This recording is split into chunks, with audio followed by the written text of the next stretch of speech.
Friends, today we will learn about one of the interesting and most fascinating feature of SQL Server 2014, that is in memory OLTP.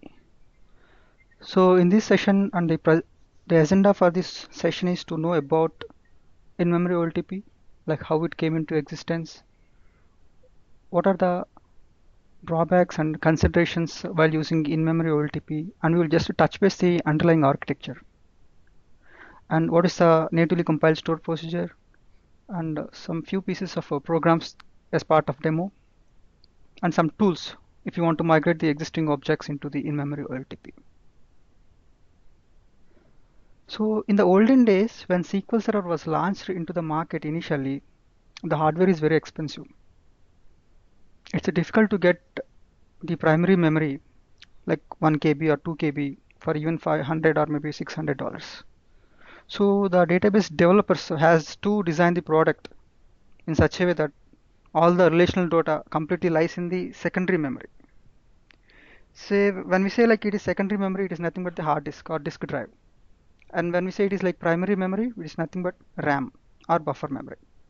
So for performing any complex calculations and for transactions, so these relevant data from the secondary drive loaded into the primary memory, and finally once they commit back to the disk drive, so the SQL Server flushes out the data from the primary memory. So this is how it happens so far.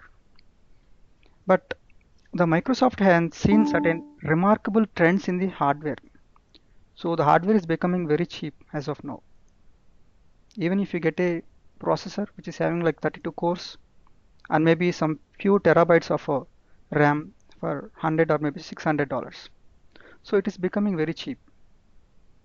And at the same time, the business demands are increasing day to day. They want to get the data within a speck of time or maybe some fraction of seconds, irrespective of the database size and irrespective of the concurrent users and all these things. So these are the two motivating factors that Microsoft made to work on a project that is called Hekaton. So the pool of developers from the Microsoft started the research, and finally after 4 to 5 years of long struggle, they accomplished the component that is called in-memory OLTP. Even though it is the isolated research, later they integrated this component into 2014 and they completely termed that 2014 as the Hekaton, because this is the one of the outstanding feature of 2014. So Hekaton is the Greek word which means like 100. So the Microsoft's intention is to give the performance of the queries 100 times. Okay. So what is meant by in-memory OLTP? So generally whenever we execute any query, what are the challenges or maybe bottlenecks or maybe any constraints that we face? There are three constraints that we usually face. One is like latches and locks. Next one is like reading data from the secondary drive and loading into the primary memory and again writing back to the secondary drive. And third one is maintaining queue for the transaction log. So this in-memory OLTP completely remove these constraints. So when we say like what is meant by latch and lock, we said like latches and locks, right? So that is the traditional SQL Server always uses latches. Say for example, I have a table called employee table, which contains like 1 lakh rows of data, and there are like 50 to 100 concurrent users who are applying transactions on that table, like inserts, updates, deletes, and selection. So whenever they issue any command to the SQL Server, it will pull out the relevant data pages from the secondary drive and load it into the primary memory, which is nothing but the buffer memory. And it will just apply the latches to each of these memory locations, which says, hey, don't use this particular memory location. This is allocated to that user or thread. So once the data is committed back to the secondary drive, it will release the latch. So latch is like more granular level of lock SQL Server applies for the memory locations in order to maintain the integrity of the data and consistency of the data. But in case of the locks, it is applied to the transaction level, which contains like batch of commands. So until the latch and until the last statement is executed or committed, it won't release the lock. So if as I told you, like this in-memory OLTP is completely built by the Microsoft from scratch, which doesn't have any latches or locks. So it is like completely latch and lock free design. So how does it maintain the concurrency, scalability?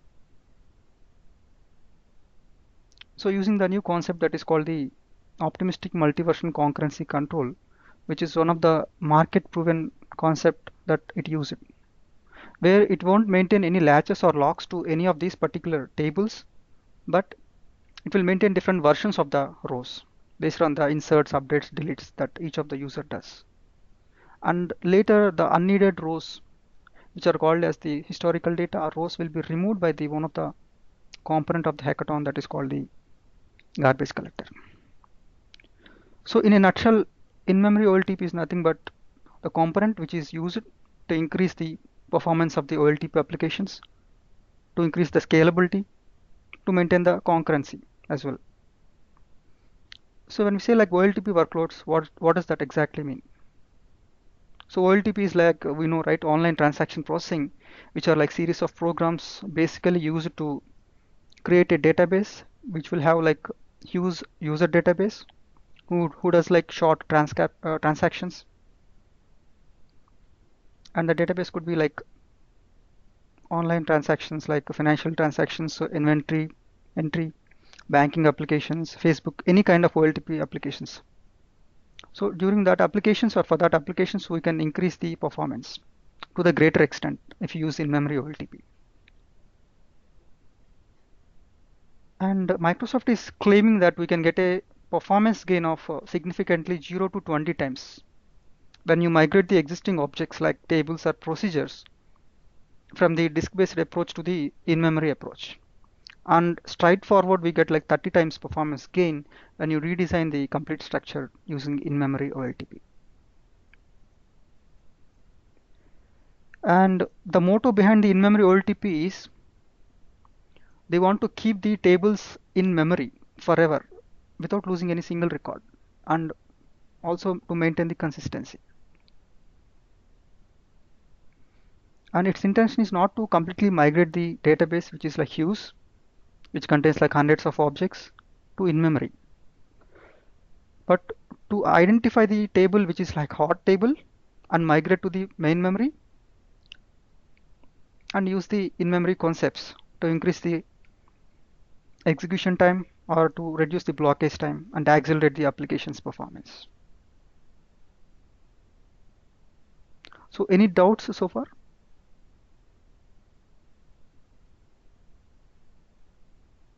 Okay, okay.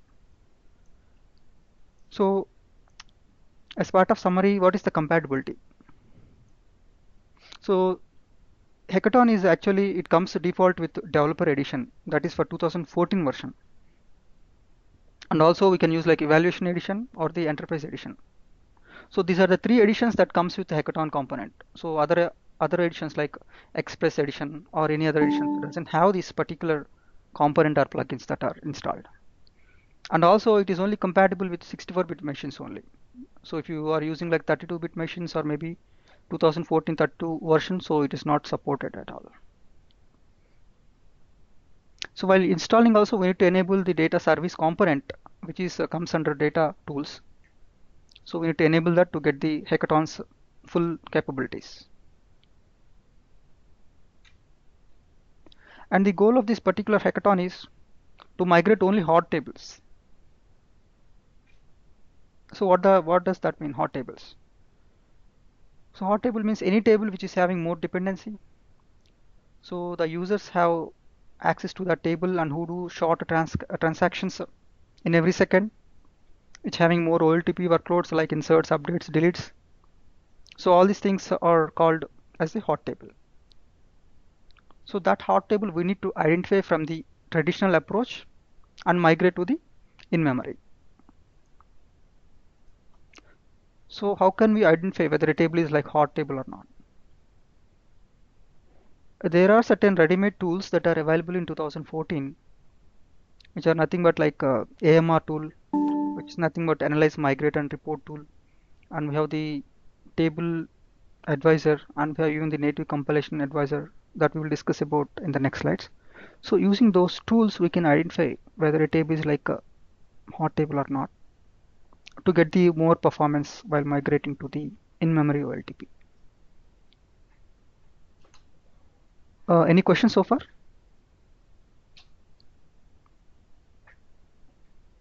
Okay. Okay.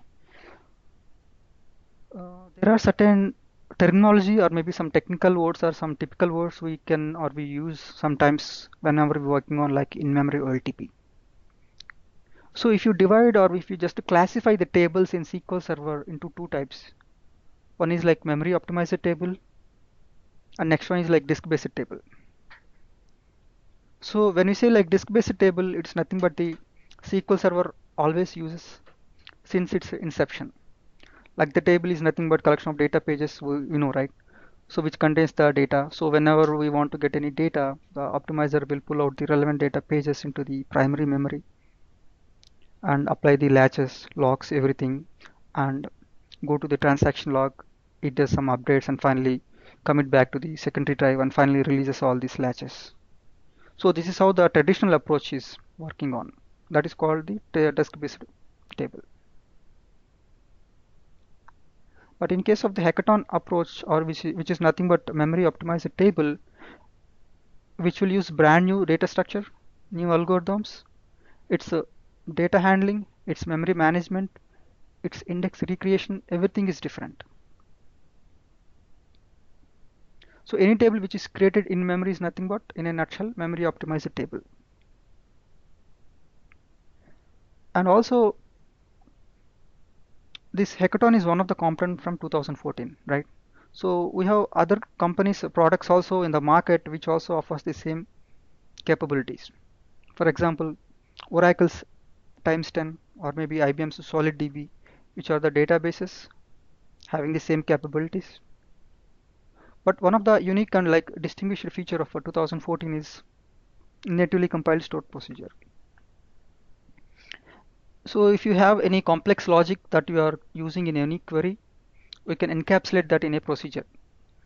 Like if you are deriving some columns, applying any aggregations, or performing any summations, or anything. So that will keep in a procedure, encapsulate as a procedure, and we will compile them in Hekaton. So this compiled procedure is converted into the .dll file, or we can say like assembly. You can say that's better to say like assembly. So interpreter will not work on this particular compiled store procedure to interpret statement by statement. So one step will be cut down if you use natively compiled stored procedure.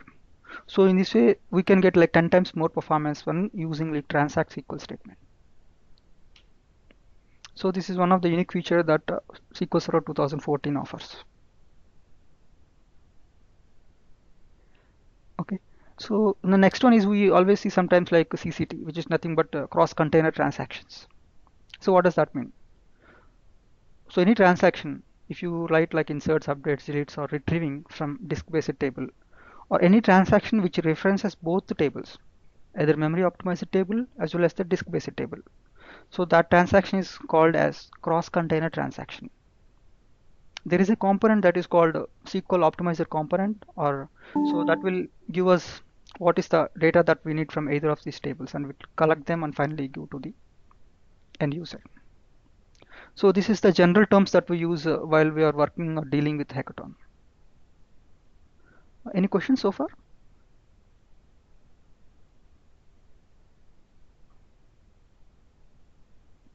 Hello, am I audible?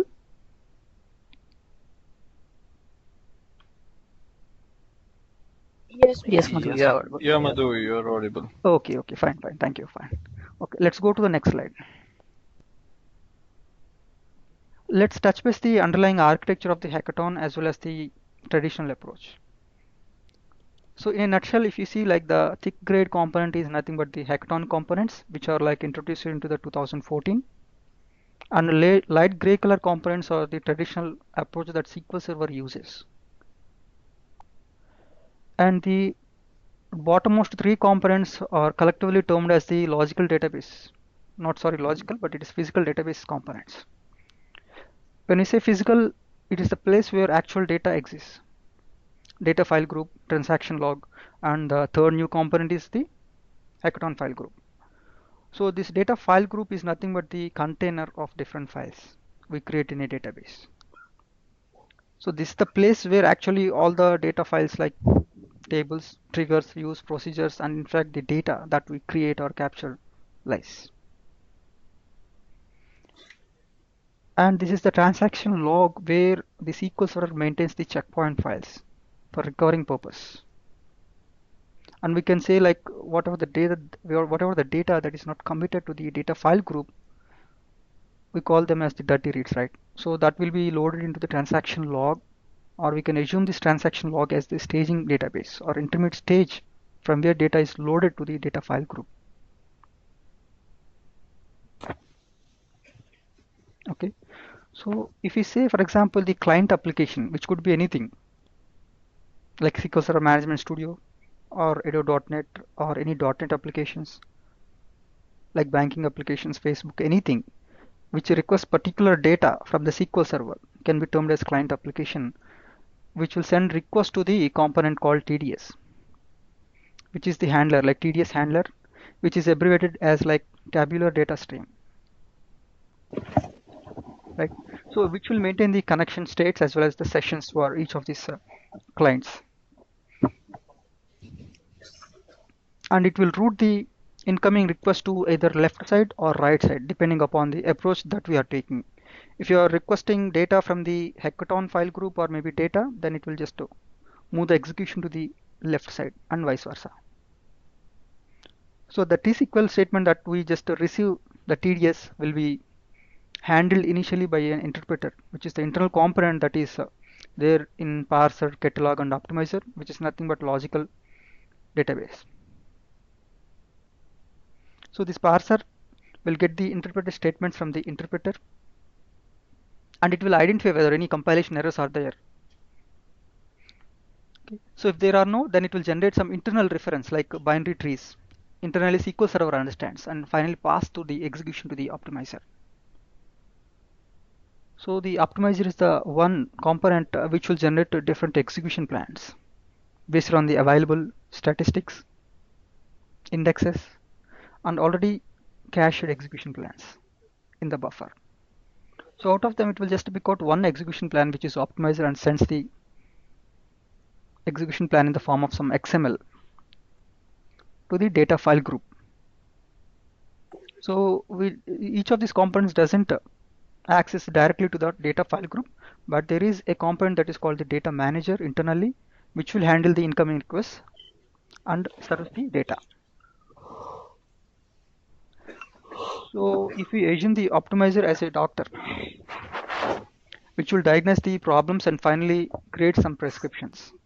So this prescription is sent to the data component, which is one of the component built on top of data file group, which will receive it and finally study the prescription. And if you assume the data manager as the medical practitioner or medical shop, where the guy who sits on that will just see that prescription and finally go to each of the shelves and finally pulls out all the tablets or tonics or anything, go to the shelf and whichever is relevant and suits, and finally load that into the buffer pool. So this is the playground where actually each of these components comes and play their respective role to get the data in a final shape and load the data into the client application. So this buffer pool contains different code blocks for caching, for data, for transaction logs, maintenance, and everything.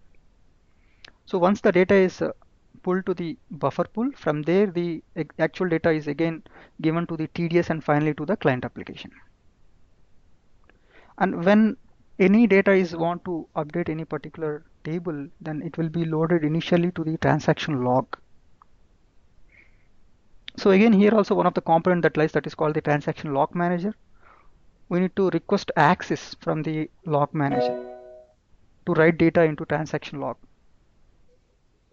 So this is nothing but maintaining queue. If there are like 50 or 100 concurrent users who are requesting access to the transaction log, then it will be in the form of queue. Only one particular user can grant it access to the transaction log, either for reading purpose or either for writing to the transaction log.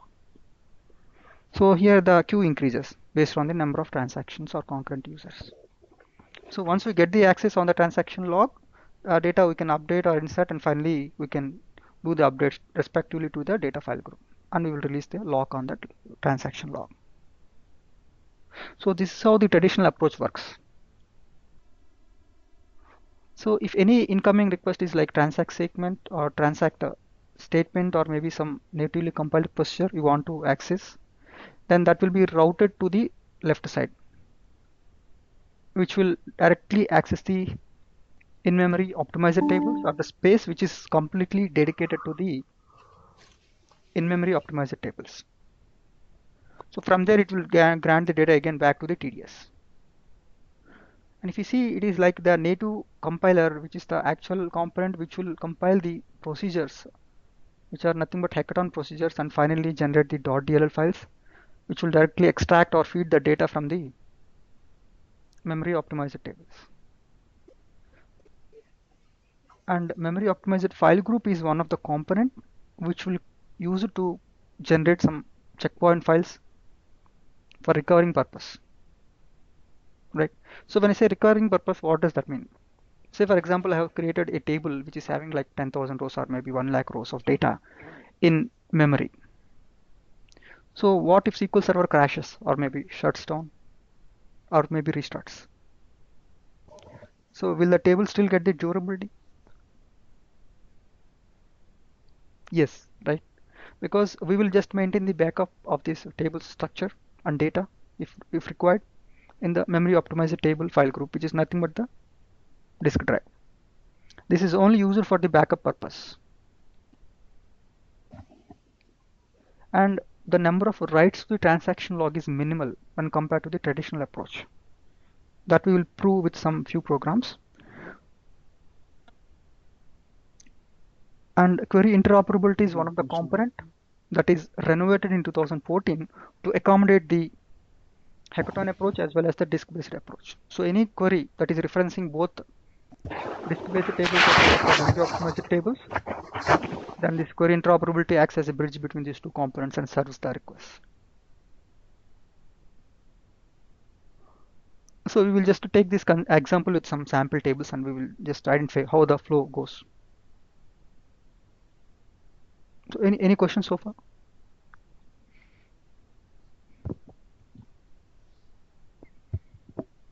Okay, let's go to the next slide. And one more thing is like a catalog. Here one of the component that is called catalog, if you see, that is nothing but like set of directories it will maintain, which includes like data files, metadata about the database that we created, when it was created, tables, and all these things it will maintain the catalog. That is used by the optimizer to generate the execution plan wisely if required.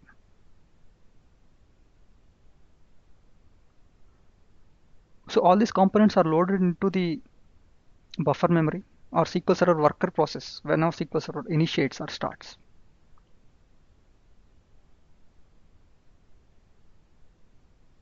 Okay.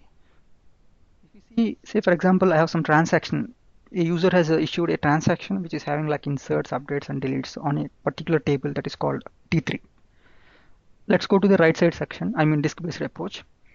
If a table T2 contains like a T2 index and again T3 table having T3 indexes that are created on the table. So these are the two tables that I have in the disk file group. So the relevant table that want to commit like transaction into the table, so that is loaded into the buffer pool. Say for example, T3 is the table that I want to update. So that is loaded into the buffer pool, which is also having indexes.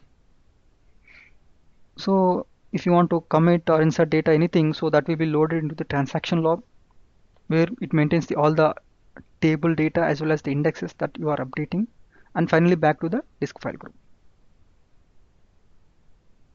But in case of the left side, if you see like T1 is the table that I have created as a Hekaton table or memory optimizer table, so that it will maintain the backup in the memory optimizer file group.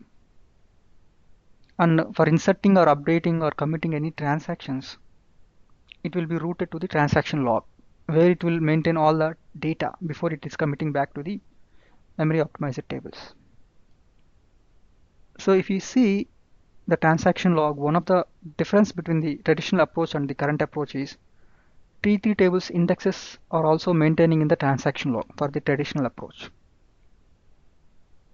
But in case of the Hekaton approach, only T1 or table 1's data is loaded or logged in the transaction log, because it won't maintain or it won't log the indexes in the transaction log. Instead, it will maintain those indexes only in the memory optimized tables. So in this way, the number of logging, number of requests to the transaction log decreases, because it is using the transaction log only for minimal data, that is for data only. Say for example, SQL server is crashes, it is crashed, right? So the table I will just recover from the memory optimized file group, and even the data. So what about the indexes? Because I'm not maintaining indexes either in transaction log or memory optimized file group. So whenever SQL server restarts, or then it will, all the relevant tables of the Hekaton database will be recreated from the file group into the memory optimized tables and data as well. Later it will recreate the indexes or rebuild the indexes, but instead it won't maintain any indexes in any of the components.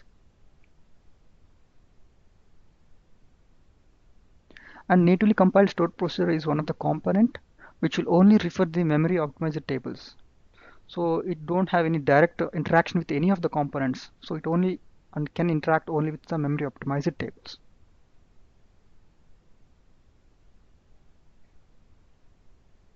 Right. Any questions so far?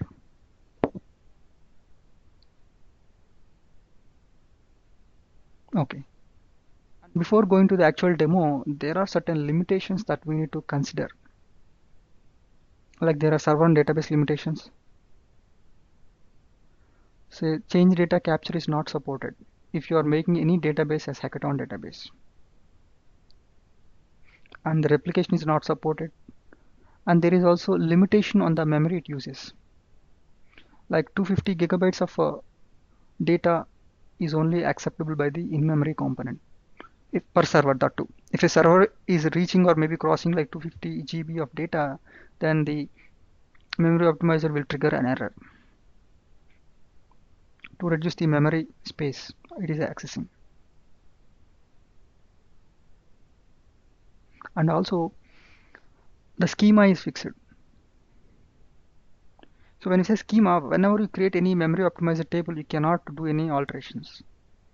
It could be like altering the column's data type or data size, renaming the column, or creating additional indexes. So anything is not possible. So it is the schema, it is fixed. So we can create the structure at the compile time or creation time only. So no alterations is possible. And foreign keys also not supported. If there are 5 tables that we want to make them hot tables and convert into the in-memory tables, then we should not maintain any foreign keys between these tables. So we need to do these kind of validations in our own way. And check constants are not supported, and unique constants are also not supported. Okay. So and some of the operators that are not supportable is for these are exclusively for the compiled or natively compiled stored procedure, are not supported, not in like between anything.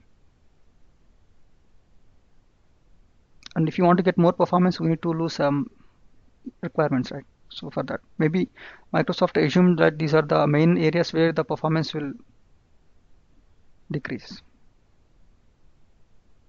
And even the transactions. So if you want to perform any transactions, instead of using like begin, commit, rollback, so we have to use like a atomic block that we will see in the next slides. And also user-defined functions or maybe views or maybe procedures in a procedure are not supported. And ranking functions as well, like row number, tile, entile, rank, dense rank, anything is not supported.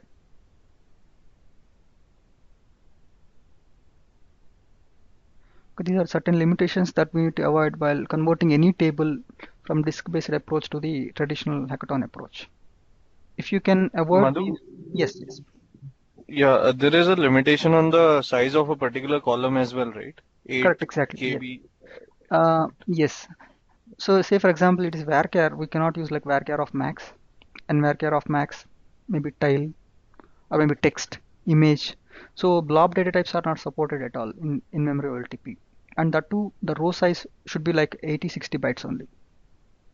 I mean, if we do use varchar max or varchar of 4000, something like that, then the data for other columns, there'll be no space for that. And there is a limitation on the size of a particular row. Correct, correct. So even though if you make column as like 4000 or maybe 6000 or 7000, the total column size should not exceed like 80-60 bytes. Okay.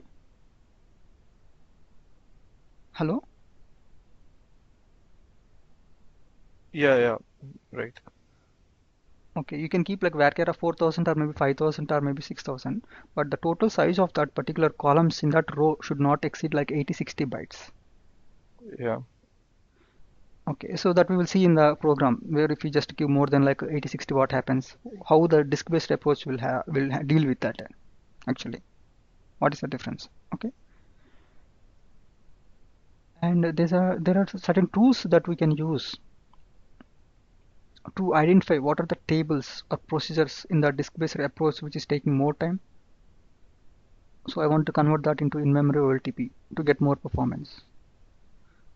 For that we can use like three tools like AMR tool, which is used to identify whether the tool or maybe the table that we are using is hot table by performing various metrics like page splits, okay, number of times the table is requested by number of transactions, index seeks, index scans, how many are performed on the table, and all these things. Based on that, it will generate the report and it will show us all the metrics, and it will recommend us whether that table is fit for converting into the in-memory or not. So that will do initial and preliminary analysis, and based on that we can decide and finally go to the next tool that is called the MOA, which is the place where we can migrate the tables from the disk based to the in-memory. So that is completely automated. We did not create manually, but this is like some series of wizards. It will just pop up, and based on that it will just convert the table. But it has to follow certain steps. So the wizard will just show what are the things that is lagging to convert into in-memory, and all these things we need to rectify and again reconvert them back. And NC also, that is for converting the existing procedures or traditional procedures into the natively compiled procedures. We will see about them. So these tools come with SQL Server 2014, or how do we migrate them? Yeah, if you are using like developer edition or maybe express edition or maybe evaluation edition, then these tools comes default. So we did not install anything.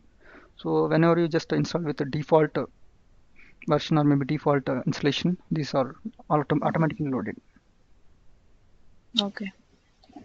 Okay, I will just show them. Okay, let's go to the demo part. Okay.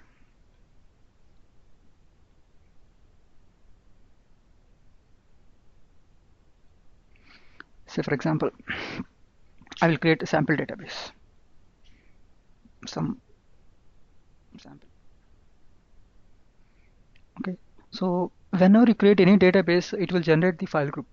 SQL Server will generate the file group, which is the default file group that it will generate. And if you want to increase more file groups, we can do using add file group. So this file group is the default one, which is the starting execution of the database. So we can assume the database is nothing but collection of file groups, which could be either primary file group or maybe secondary file groups or maybe log files. Okay, so let's make this file group. Let's keep it that one, and let's create this one. This is the place where this particular file group creates. So any database without file group is not possible to create. Okay, let's create this one sample.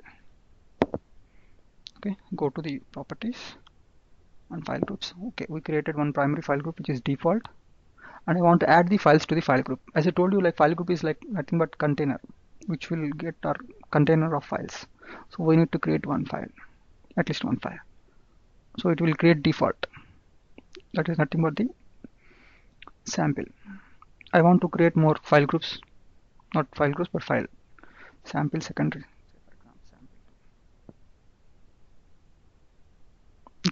let's go back.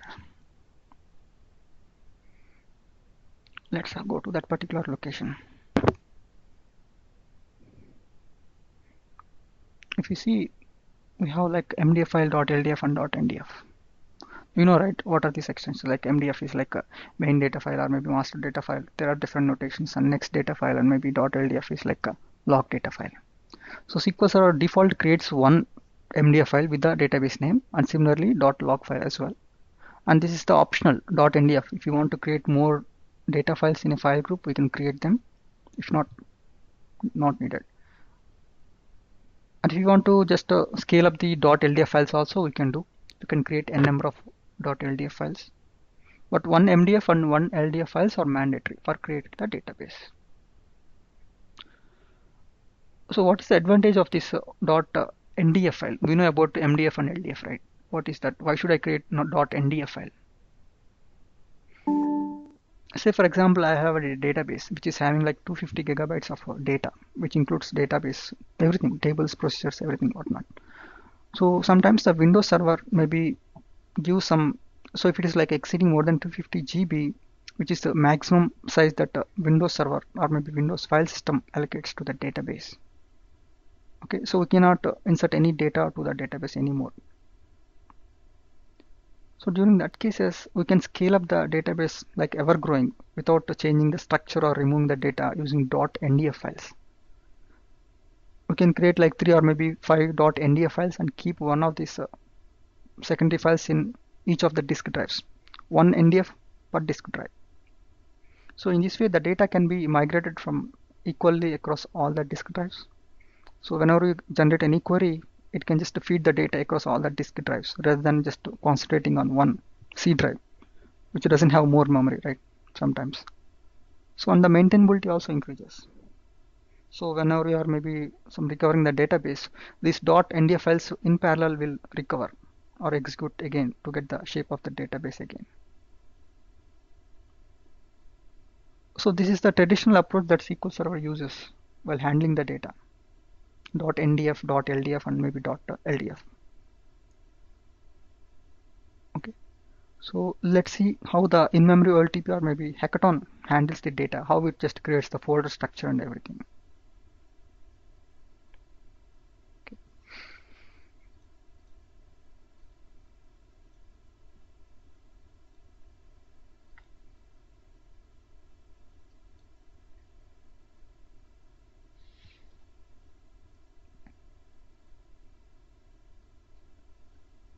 Okay, say for example, I just want to know, and one more thing is, so we can create different file groups in a database, but if you want to create any Hekaton file group, that should be only one. We cannot create more than one file group. So we need to identify or validate before creating any file group whether file group is already created in the database or not. Then only we have to create. If not, it will trigger the error. Okay, for that we need to just query some catalog views. I want to know whether file group is created or not, or the place where actually the file groups are located. I can use that using some system views that is called sys.dm. Sorry, data space. So this is one of the catalog view that I can use, which will hold one row for each file group, and it won't maintain any file group related to the log files. Okay, so where I will just keep like where type equal to some fx. So what does that mean? FG is the extension that it uses for traditional file group or rows file group, and fx is for the Hekaton file group. If any file group is created for the Hekaton, then their type is like fx, sometimes hk, or sometimes xtp, which is nothing but extreme transaction processing. So these are the three types that we can query for identifying whether the Hekaton file group is already created or not. So as it is the primary file group, which is the default, so that's why the flag is set to 1. Okay, so I need to check if this particular file group is not exist in the database. I have to create the Hekaton file group. So one of the first thing is if you want to create any in-memory optimizer table, then the first thing is we have to create the file group, and later file, and finally the tables. 1 second, please.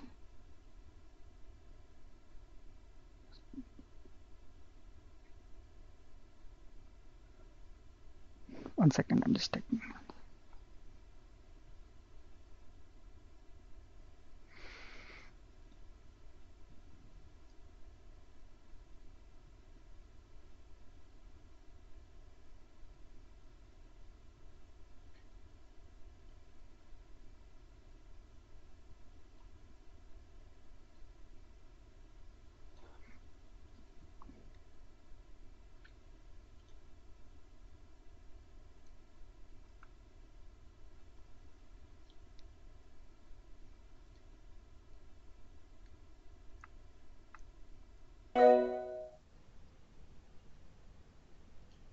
Hello?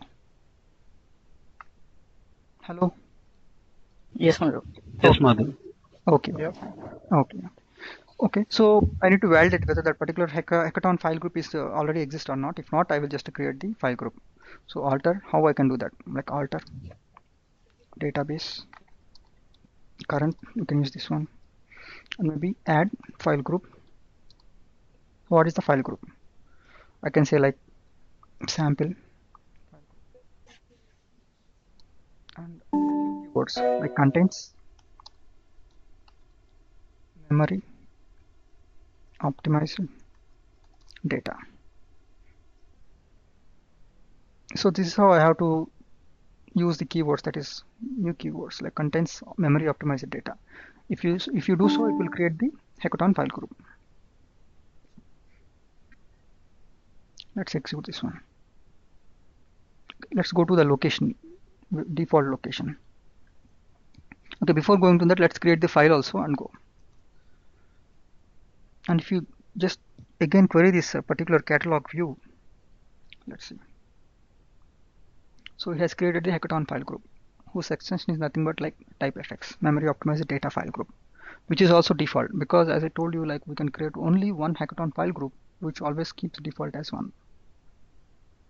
And these are the IDs for the file groups 1, 2, blah, blah, blah. And I have one of the other catalog view that I can use to identify what are the files that are created under each of the file group. So what is that? Database files. If you see, this is one of the catalog view that I can use to identify what are the files that are created. If you see, I have mdf.ldf files. Okay, so this is for dedicated to the log file group, and these two rows are dedicated to the primary file group, right? .mdf file, .ndf file. Okay, these are the names. These are the logical names, and these are the physical names. Okay, so as we don't have any entry in these data spaces, which is for the file groups, so I don't have any data space ID here, right? So that's why it kept 0. Let's now check whether the file that we want to create in the Hekaton file group is already existed or not. Data underscore spaces, and I want to query this one. Let's make this file group and join file on file group. Data space ID is the foreign key for the database underscore files, equal to f dot, and let's keep there fc dot type equal to fx. So this is how we can validate whether the file that we want to create is already exist or not. If not exists, then alter again database current, add file now. Okay, so add file. What is the logical name of that file? Let's say sample file, comma, what is the physical file name? File name equal to, let's go and create this one. Okay, some sample file. So it is not necessary that name and the file name that we give are same. They may be different, because this is the logical name with which we refer this particular file in our queries, and this is the physical name with which the operating system creates this particular file in the file group. Okay, and one more thing we need to add is like to which file group. The file group name is like sample fg. So this is the one, right? So if you don't use like to file group, it will trigger the error.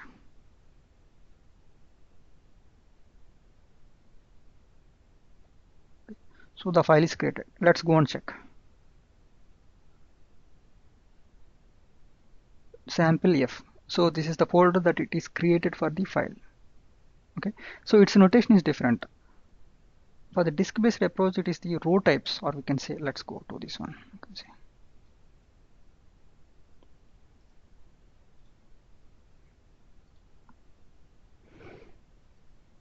Yeah.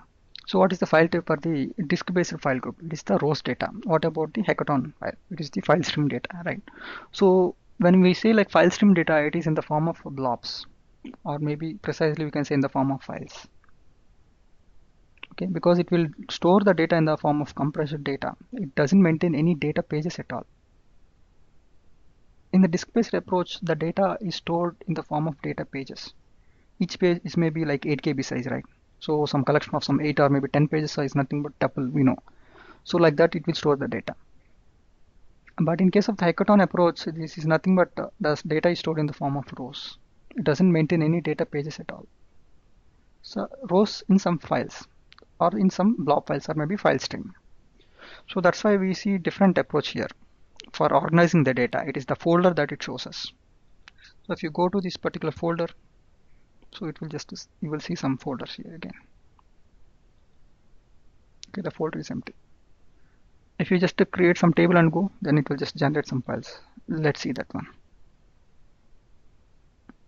Okay, so I have created the file group. I have created the sample file also, and let's create some sample optimizer file, or maybe optimizer table, memory optimizer table, or first thing.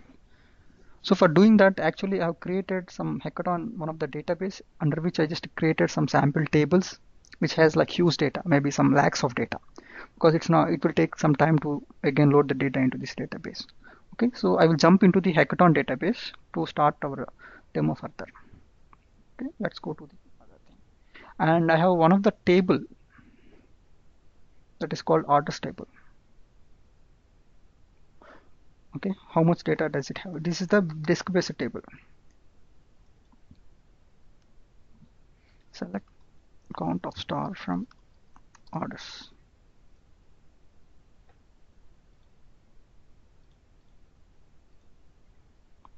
So this is the data that I have. It is almost like 15 lakhs, right? So I will use this table for a next demo. Okay. So before going to that, I just want to create again these file groups again in the database, same database, right? So what I will do is like I will just use some sample. Instead of that, I will just use some OLTP or maybe Hekaton.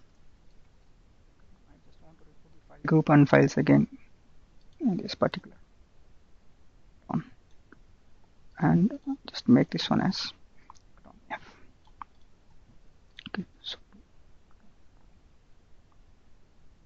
this is how I just want to create, and that too in the Hekaton database.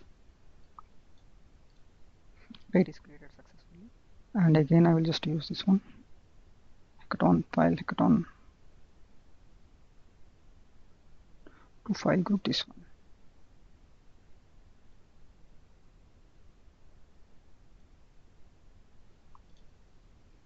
Okay, so it is also created. Okay, so this is the data that I have in the particular table. Now I will just recreate the structure.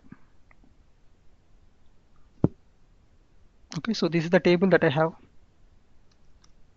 I want to convert this into the in-memory or optimizer table.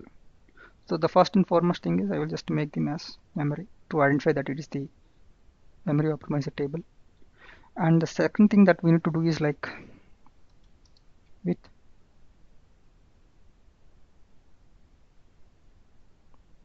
optimizer or file to memory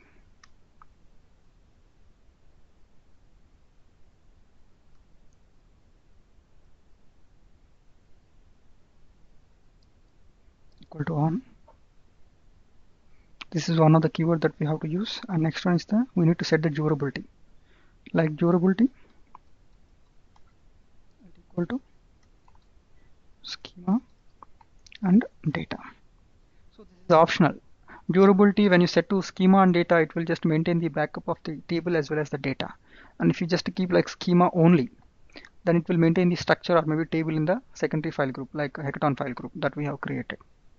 So this is optional, but default is like schema and data. So these are the two things that we need to consider before creating any optimized table. Okay, let's try to create our first optimized table, which will completely store in the in memory. Right?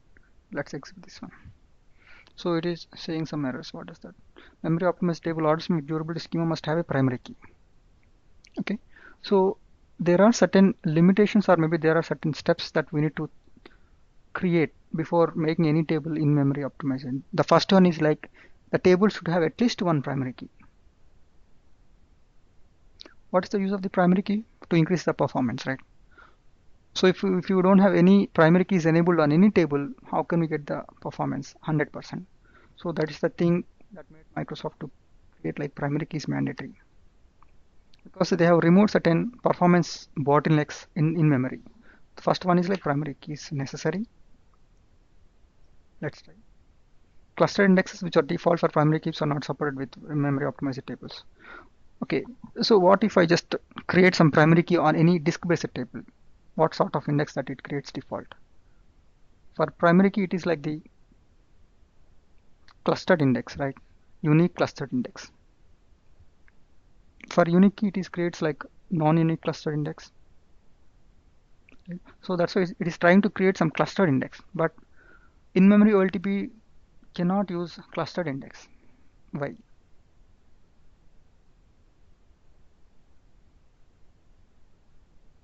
Because the data is not present in the form of like either heaps or maybe in the data pages. And here the data is completely in the form of linked list. So where the data won't organize according to the index that we create, or it will not reorganize according to the index's priority.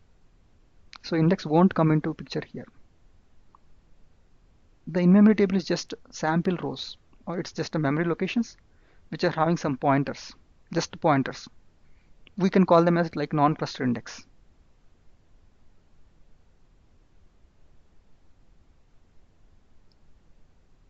Okay, so as we don't use clustered index, so we have to create only non-cluster index. That too, at least one non-cluster index has to be there, because as we told, like it is the data in the form of rows. The unit of access is in the form of rows. So how can you identify all the rows are belong to a table? We need to have certain pointer, right? So that is nothing but the non-cluster index. So let's create non-clustered index. Non-clustered hash with some bucket count equal to some 3000.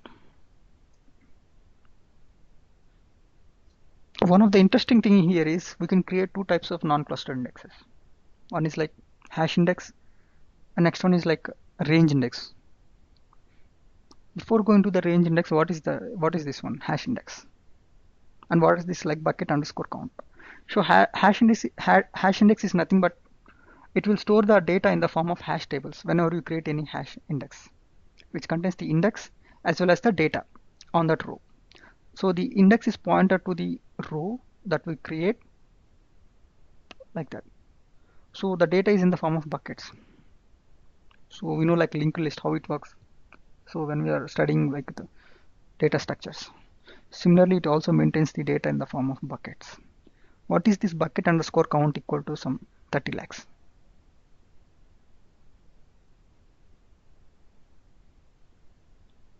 Okay, so if you see this table that I am using, that I want to use, I want to load the data from this orders table into the new table that I want to create in memory. Okay, what is the size of the data in this orders? It is like 15 lakhs. Okay, so does this contain any indexes? Yes, it has contained some indexes like non-cluster indexes. So I want to accommodate the data as well as the index in memory table. So how can I do that? What is the size of this table? It is 15 times into 2 because the indexes is also created on that table. So 15 into 2, 30 lakhs. So that is the bucket count I just kept on this particular table to accommodate the data as well as the non-clustered index pointers. So one of the drawback of this hash index is we need to know in advance what is the size of the data that particular table holds in advance or at the time of creation. If the bucket count that you are keeping is either less or more, it will give some unexpected result sets. So that is the drawback. We need to know what if the table size or maybe the data increases maybe in the future. The only option is we can drop the table and recreate based on the bucket count, latest bucket count. Okay. So next one is range index, and this hash index is used to or it is best for single row lookups. When you are saying like select star from so and so table where id equal to 10, and we can just create hash index on the id. For equality operations, hash is best. If not, it will generate index scan rather than seek operations. And similarly, I have other index that is called the range index. I want to create on this particular order date, say for example index ix some order date non-clustered. This is optional keyword. Okay, so this is the range index, which is nothing but the traditional B indexes, binary tree indexes, like how the traditional approach creates the binary tree structure whenever we create any non-clustered index. This is the similar thing. Okay, and this range index is fit for the ranges where id greater than 10 or maybe less than 10 or maybe between in or like that, which is best for them. So what if I want to create an index like hash index on a particular column, say for example o underscore order key. Sometimes I use where o underscore order key equal to 10. Sometimes I use where o underscore order key may be greater than or maybe between 1 and 100.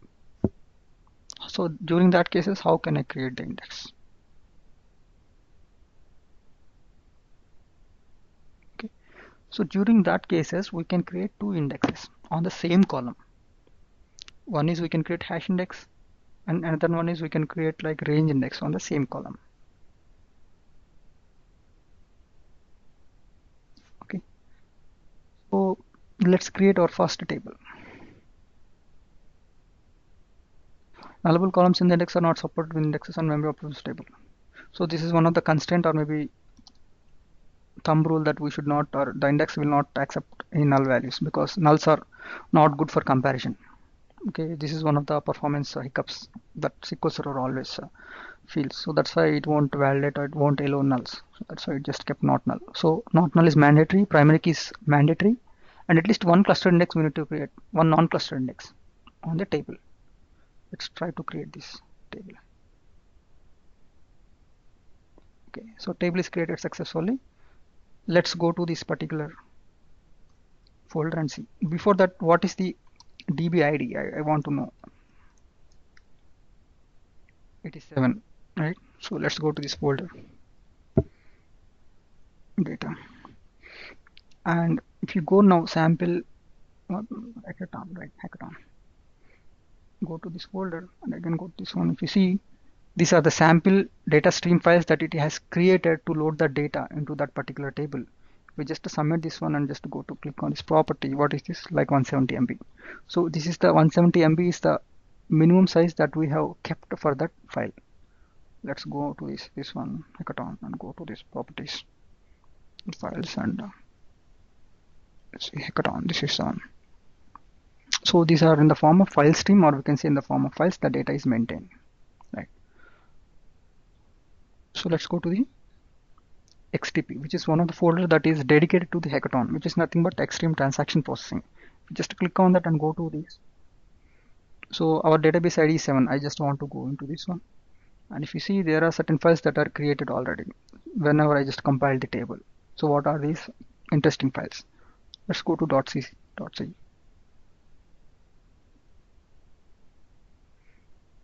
See, this is some obfuscated code, right? So we don't understand what it is actually, but it is the internal code or maybe intermediate code that SQL Server is created before converting or before creating some compiled table or .dl file, we can say. And these are the columns that we have created, like 10 columns that we have for the table that we have created. So that is created in the form of structure. Maybe that is used for .dl creation. This is the table that we have created. So XTP is nothing but Hekaton underscore T. T is nothing but table. If it is P, that is procedure underscore 7. 7 is the DB ID or database. And underscore, this one is like the object ID. So we have the unique object IDs that are created for each of the tables. Okay. So let's go and insert some data into this. And before going to that, I just want to alter particular skip. I want to use like varchar of some max instead of skip. Let's do this one. Alter table underscore mem. Okay. So alter column. What is the column name? Skip. Right. Varchar of max. So this is how I want to do. Let's do this one. The operation alter table is not supported with memory optimized tables. So any kind of alterations are not supported. It is not only the columns data type or columns renaming or maybe any other thing, but even index creation is also not supported. So all the operations or maybe the structure should create at the creation time only. So that's why they implemented the inline views or inline indexes. Sorry. In the prior version, we don't have anything like inline indexes. That is newly incorporated in the 2014 because of the Hekaton files that we create. If there is nothing like inline indexes, how can we create indexes on this, right? And even though it is created for the Hekaton tables, but we can use the same kind of inline indexes for the disk-based approach also in 2014. Okay, so as alteration is not possible, the only thing that we can do to do any modifications is drop the table.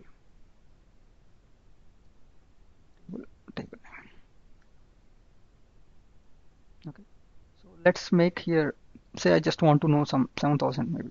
I want to increase my skip varchar, skip data type varchar from some 100 maybe to 7,000. And also I can not only keep the index here, but I can just create the indexes at the end, like this one. Index xyz, non-clustered is optional. If you want, you can keep this one or underscore. Let's keep like assignment if you want. And try to create the table.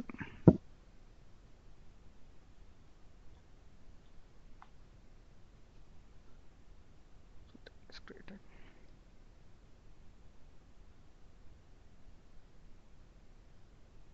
Okay.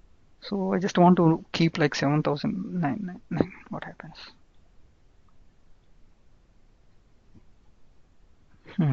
So this is how it is happening. See, the maximum row size limit is like 80-60 bytes only in case of the optimized tables. But even though disk-based tables, when we just keep like varchar of max any times, so it will just easily just load the data, or maybe it will just scale up the row size. How it does and how it cannot do. Right. So varchar of max or any kind of blob data types are not supported in memory optimized table. But in case of the disk-based approach, it uses the concept called off-row storage. I will show on screen. You can identify that one. Store, yeah. If you see, this is how the traditional disk tables uses the off-row storage, which is nothing but it will just keep only 80-60 bytes per data row or per data row. But the additional data, whatever that we just keep on that row, that will be added as part of the tail to that particular data page. And it will use some pointers or identifiers to map that row to the row offsets. So what if we don't have any enough space in that particular data page to maintain row offsets in case of the disk-based approach. So it has to keep this particular row offsets on some other page where the page space is available, and it has to create some pointers. So whenever you create or whenever you try to get the data from the data pages, it has to scan all the relevant pages which contains the row offsets. So this increases the number of reads, writes, anything. So it's better to keep even 80-60 bytes in the traditional approach also. But this is how it will maintain if you are just scaling more than 80-60 bytes. So that is avoided in traditional approach. I mean, optimized, memory optimized tables in order to get more performance and reduce the unnecessary wandings. Okay, let's go to this one. So I can't get more than 80-60. So let's keep 700 only. And this is how we can just create the table as well.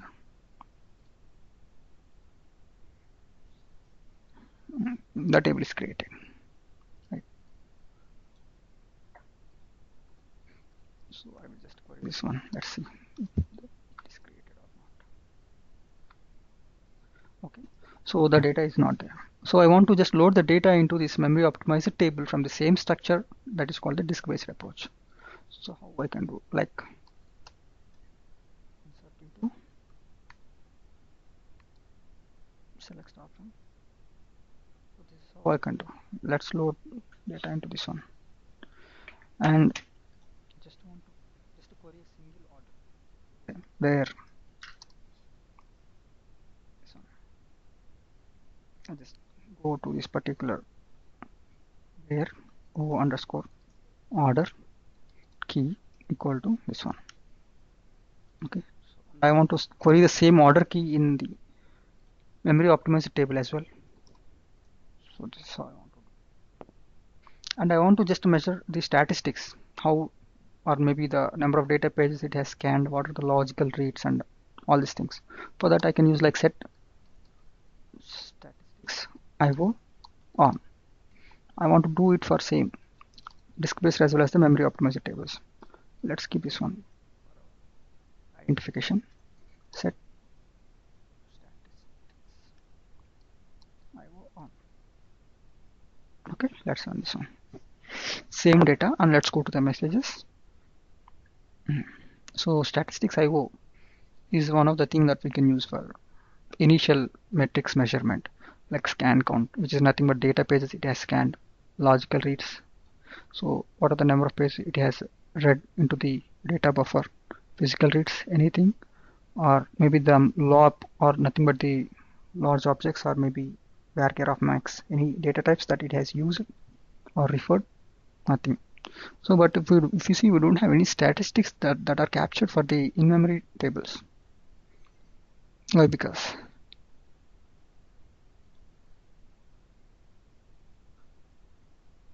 any idea why we are not able to get the statistics on the memory optimized tables, but we are getting the metrics on the disk based tables?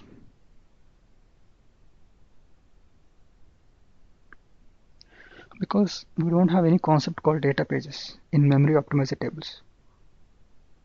No data pages, no data Stored in the memory. Yeah, exactly, yes. So stored in the memory in the form of rows only, right? If you want to get a particular O underscore order key from the memory optimized table, it will directly go to that row and using that pointer, and it will just fetch the data. But in case of this particular case, it has to identify initially the file group to which this order belongs to. Go to that file group, go to that corresponding file, and scan all the data pages related to this orders table, and pull out all the relevant data pages which are having order key equal to this one or any other values into the buffer memory, and do the operations, or from there it will just fetch the data. So this is how it happens. So that is one of the advantage of memory optimized tables.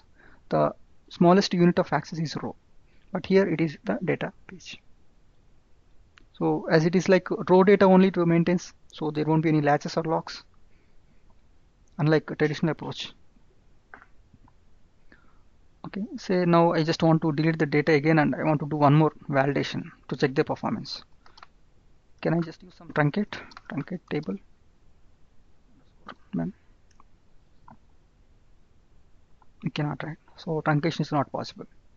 So we have to delete the data. Delete from So now I want to just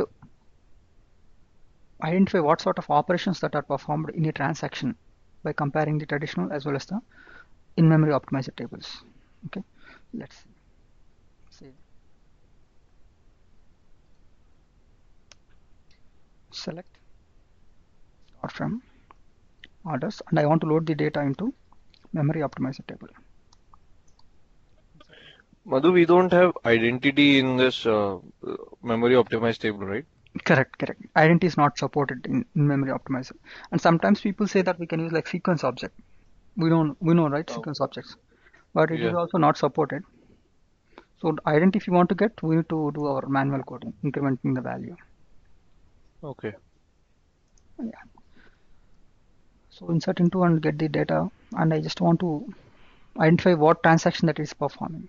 Say for example, declare tran ID as weekend. Let's weekend because transaction ID, transaction data type is like weekend. I want to do. And I want to like select start from one of the dynamic management view. I want to use like sys dot tm underscore tran current transaction. This is the dynamic management view I can use to get the current transaction for this current state or maybe for this current session. So when you run this particular query, it will get the latest transaction ID of this particular batch of commands. So I want to use like transaction underscore ID. Okay. So I want to capture this one. So yeah, this is how we can use. And I want to encapsulate in a transaction. Let's commit and print here. So and I want to just remove some data if anything in the buffer. For that we can use like dbcc drop. So what is this command? Say for example here I just loaded the data. One second. Yeah. So when I just query this particular table using the where some condition, it will load the data from the secondary drive or maybe secondary disk to the primary memory. So whenever I just rerun the query again next time, so the SQL server, instead of loading the same data again from the secondary drive, it will load the data from the data cache. It will momentarily or maybe sometime later it will just clean the data based on the data we will input into the orders. But if you want to explicitly force the data to be cleaned, you can use this one, which will clean the data cache or buffer memory.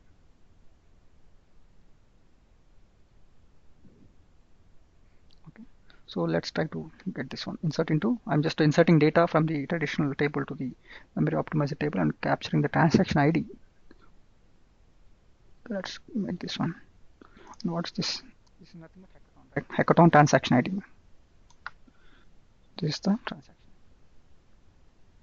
Okay, and I want to use an existing query like transaction log.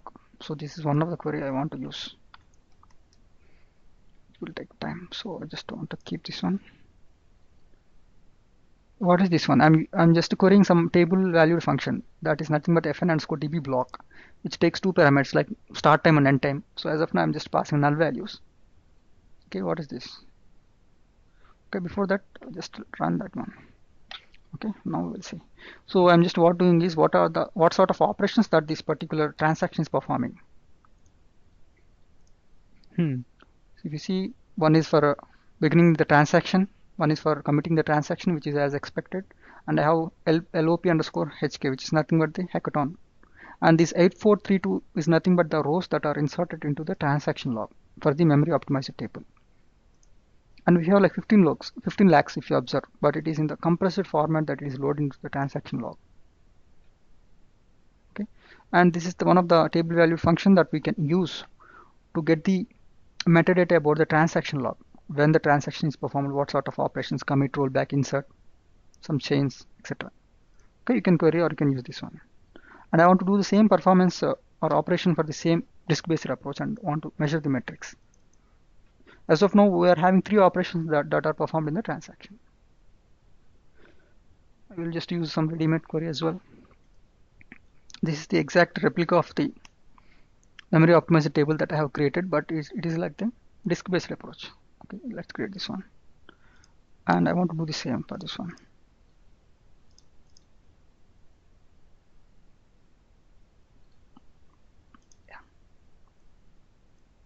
Okay, what is the table name?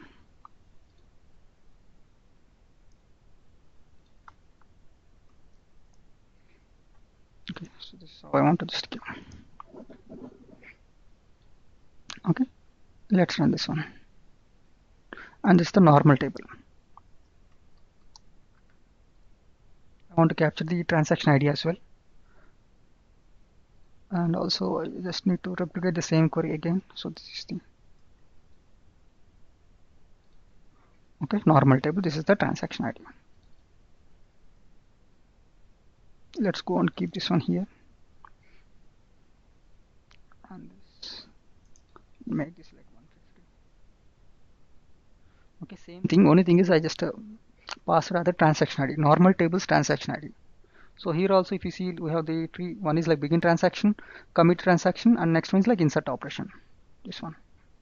So this is what I'm doing in the same thing. And if you want to just query the same table like this one, we can do this one for our reference. This is how we can do.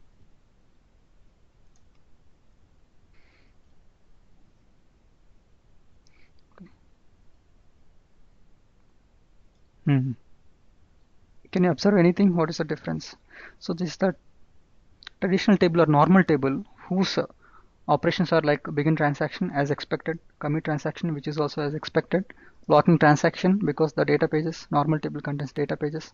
So lock will always apply whenever you just initiate any transaction. And if you see like insert rows, that is performing as expected, but we see the data is like 30 lakhs. But here if you see the data is like 8432 rows only, but here it is like 30 lakhs. What's the difference? Why it is like the data in that table is like only 15 lakhs, but why it is inserting double times?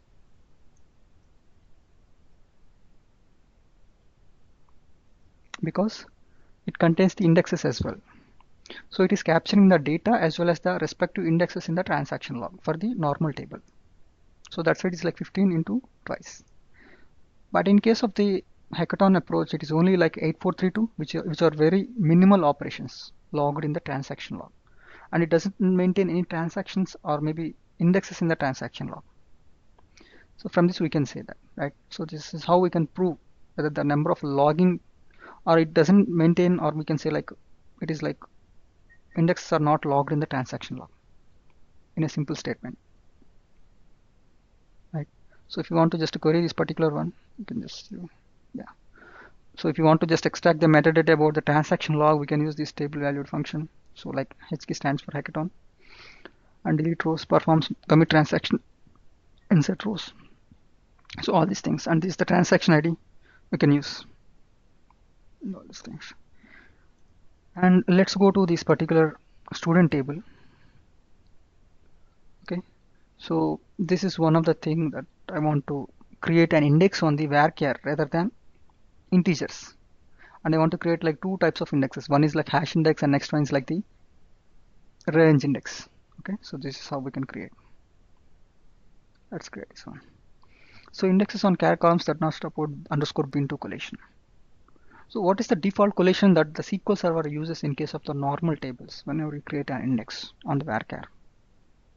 That is underscore bin1. Okay, so when we say underscore bin1, the collation or maybe that, what does that mean is like it is case insensitive.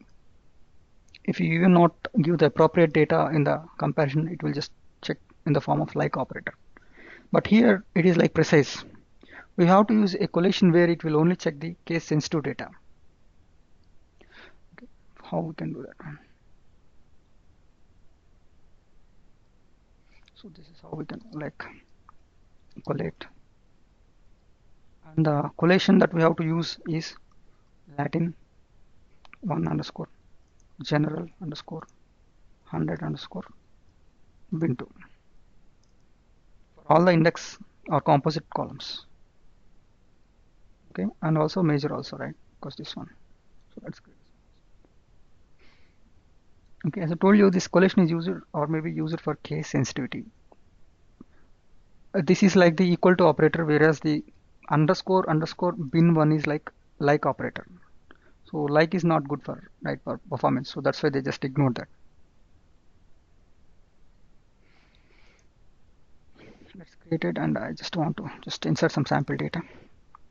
Okay, let's query this particular table. Select star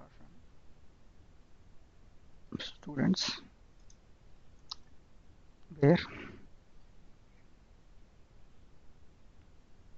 first name equal to John.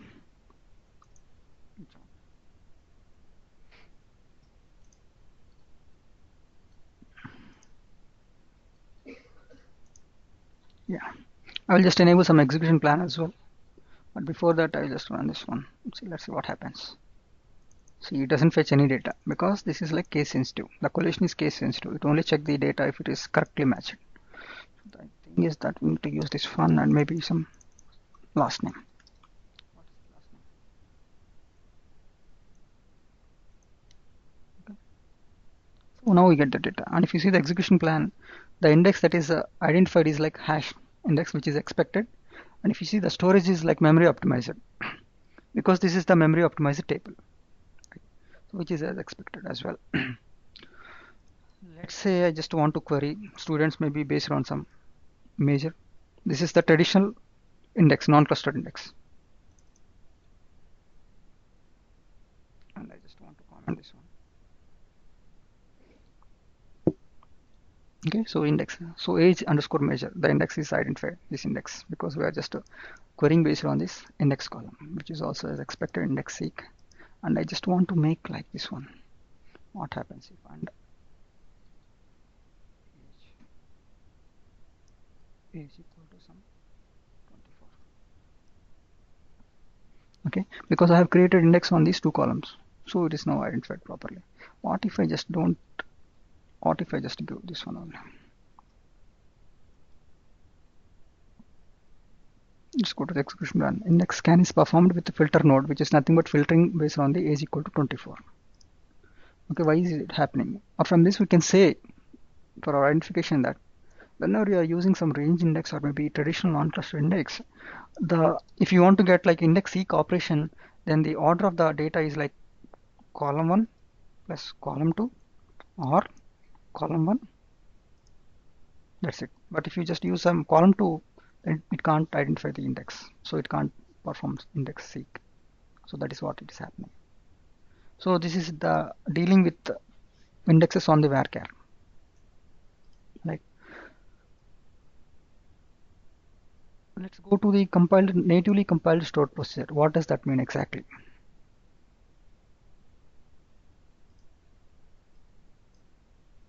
Yeah.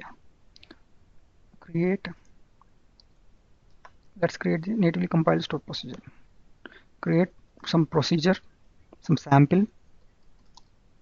Okay. So with native compilation, comma, schema, binding, again comma, and next one is execute as owner. So these are some of the options that we need to give before creating any natively compiled stored procedure. Native underscore compilation, which says the optimizer or the SQL server that the created procedure is memory optimizer. And what is the schema binding? Where we generally use the schema binding. The schema binding we generally use in case of the views, right? We don't want to change the structure of the table. It will just log that particular table structure.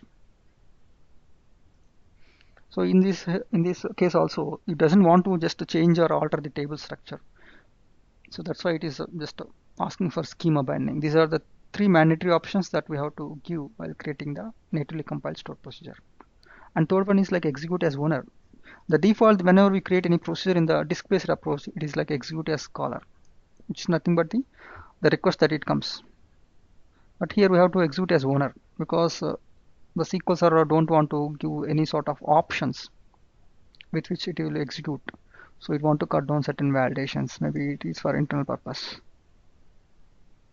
Okay. So here not only owner, we can use like self or some owner name. Say for example, this one. We can use in this way also as well.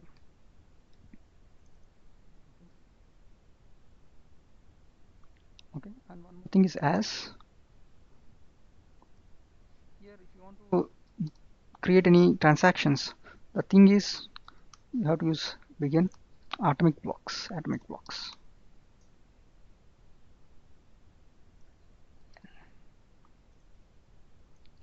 So we have to create.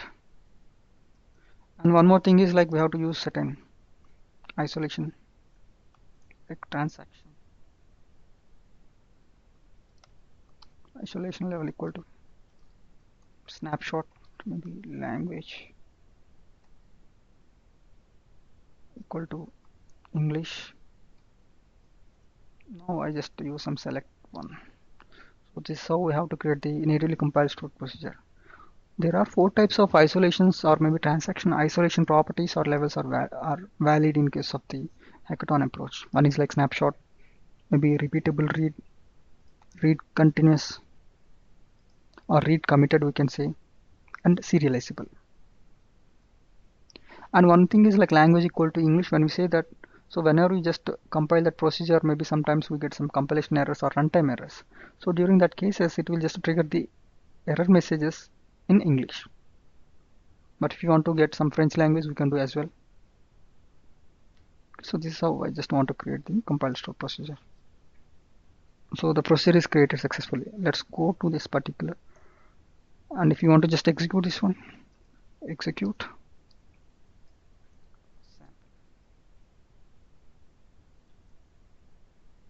This is how we can get the compile. This is the sample procedure. Let's go to this one.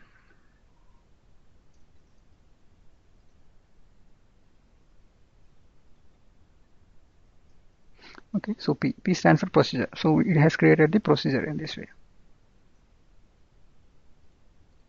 And if you want to just to identify what are the objects that are created in memory using table or maybe query, we can use like a sys dot dm underscore os underscore loaded modules. This is one of the dynamic management views that we can use. And if you just say, for example, name, comma, description, I can use like this one. And if you just query based on some name, like some xtp, so we can just identify the number of objects that are created in memory. Table T stands for table and P stands for procedure. And as I told you, 7 is like database ID and this is the object ID. Okay. If you want to use this for your query purpose, we can do that one. And also for my testing purpose, I just want to create one table and I just want to load the data. And I just want to create the same procedure, which is nothing but this one. I just want to create some procedure which contains some complex logic, which will take more time to compile. And this is the same properties or same thing I have used. And I just declared some parameters. I'm just passing some static value. And again, I'm just using some traditional or nothing but transactional query. Same logic I just created here.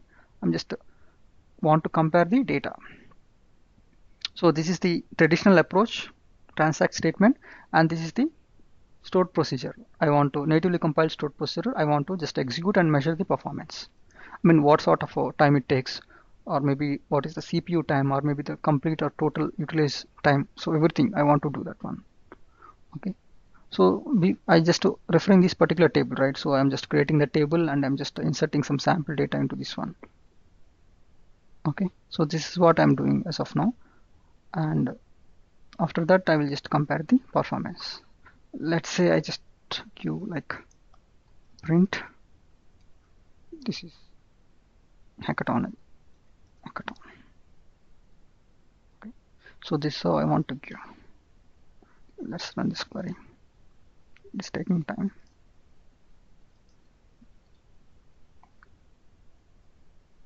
Okay, let's wait for some more time.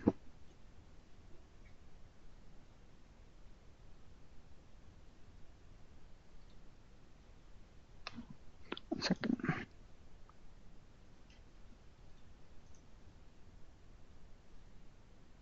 Sorry. Yeah.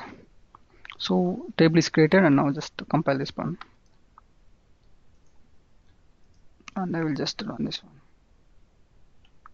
Let's see how much time it will take.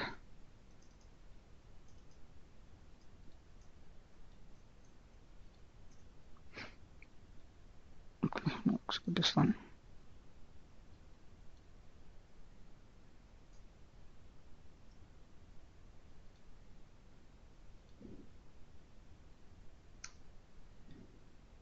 So data is same. And if you see this one, this is the Hekaton, and this is the one. The traditional approach, it took like 328 milliseconds to run that particular transact statement, and the elapsed time is 337 milliseconds. When you say like CPU time, the complete time it took, like scanning the pages, retrieving the data, and performing aggregations, everything. And this is the total time that particular statement took. It includes the resource, everything. And if you see, this is the natively compiled stored processor, we took only like 157 and maybe 170 milliseconds. This is like, it reduced the performance maybe 2 times or maybe twofold, right? So this is one of the advantages that we can get whenever you perform any natively compiled stored procedure instead of the transact SQL. There are certain limitations, like we cannot use maybe some distinct, we cannot use like CTEs, maybe subqueries, and all these things. Okay. So let's go to the tools part. As I told you, there are 3 tools, and what is actually doing is, like, say I just go to this particular management data collection. Before accessing these 3 tools, I want to enable the configure management data warehouse. What does that mean? So in order to capture the metrics of various transactions, various tables, the page splits, memory contention, latch contention, indexes, seek, or maybe scan performed, anything, if you want to capture those metrics, it has to create the skeleton or maybe certain tables, which are nothing but the data warehouse tables. Why we call them as data warehouse? Because it will maintain the history. The metrics could be from 1 year, 2 years, or 3 years, or 10 years, or maybe 6 months. Okay, so it will just create some collection of tables, views, procedures as well to generate the reports. So the first and foremost step to use the tools is configure management data warehouse. This is the server, and if you want to create brand new database, we can create that using this option, or if you want to use existing database, we can use that one as well. Click on this one. So these are certain logins that are available for that memory optimized database or Hekaton database. We can map any of these particular logins to the. So in the management data warehouse, only we have 3 roles. One is like admin, reader, or writer. If you want to make this particular guy admin, we can do this one. If you want to make this guy only reader, we can do this one, right? Okay, so when you say admin, so admin can create the objects or modify the objects, maybe delete the objects, management data warehouse objects. Reader can only generate the reports. Writer can do either generating the reports or maybe clean the data, but not alter the structure of the data warehouse tables. If you want to create new login, we can do that. And click on this one just to finish.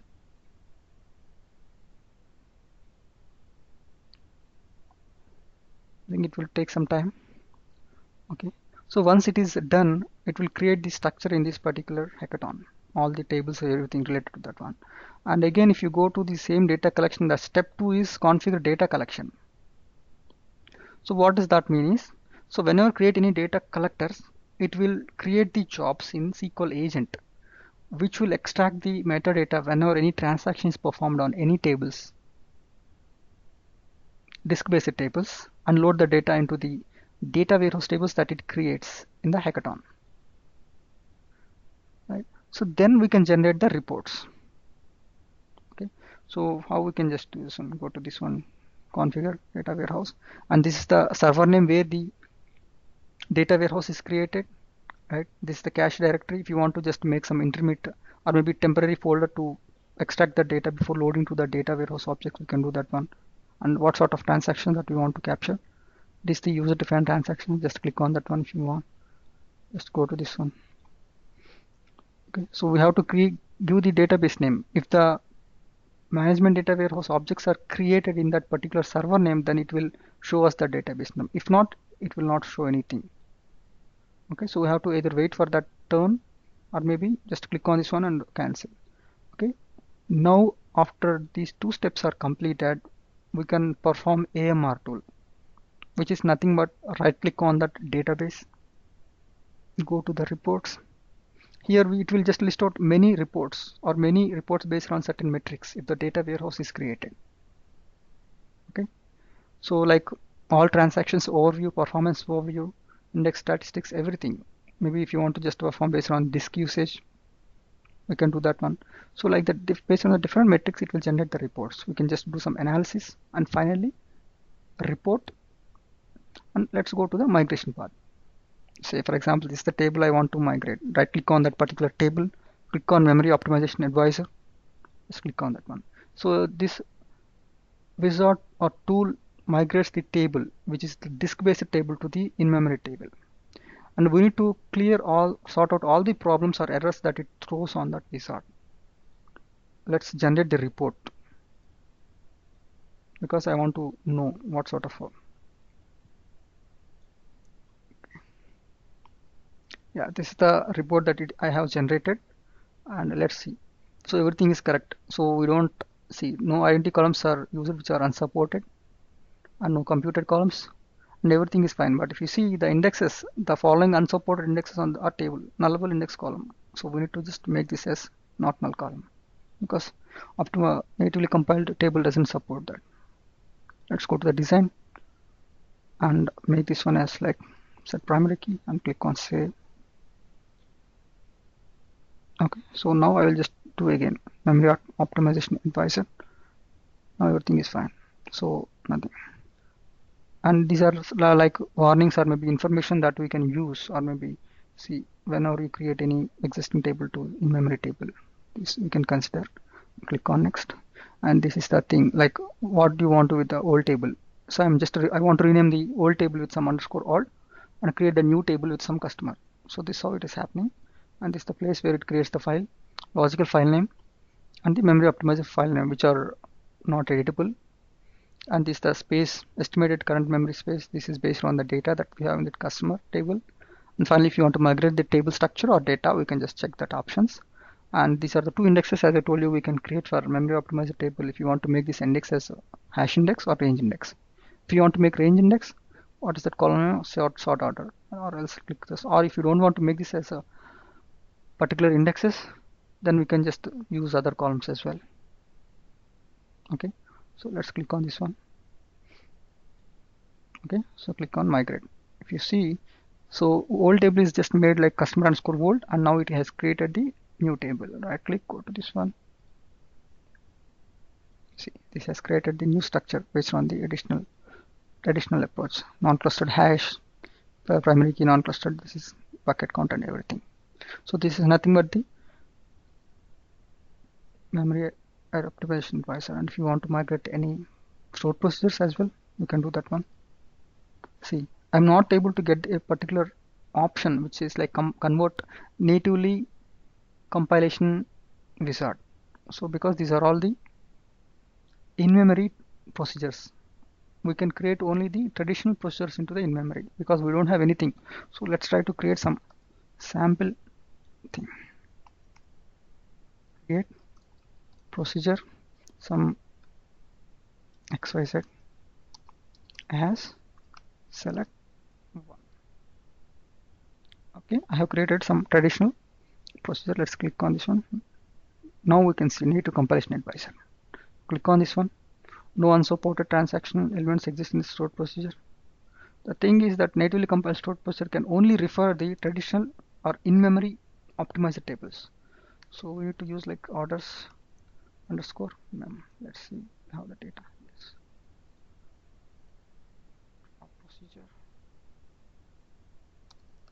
Procedure. Okay, let's repeat again. Natively compiled stored to see. One of the error that we are getting is like one or more unsupported transaction statements exist. Click next. Okay, select star from which is not supported, one part names. So these are the two errors that it is throwing. So we should not use select star, but instead we need to use selected columns. And also one part names is not supported. When you say one part name, it should be like two parts. Schema name dot table that we need to give. Okay, let's give some sample column instead of star for our convenience.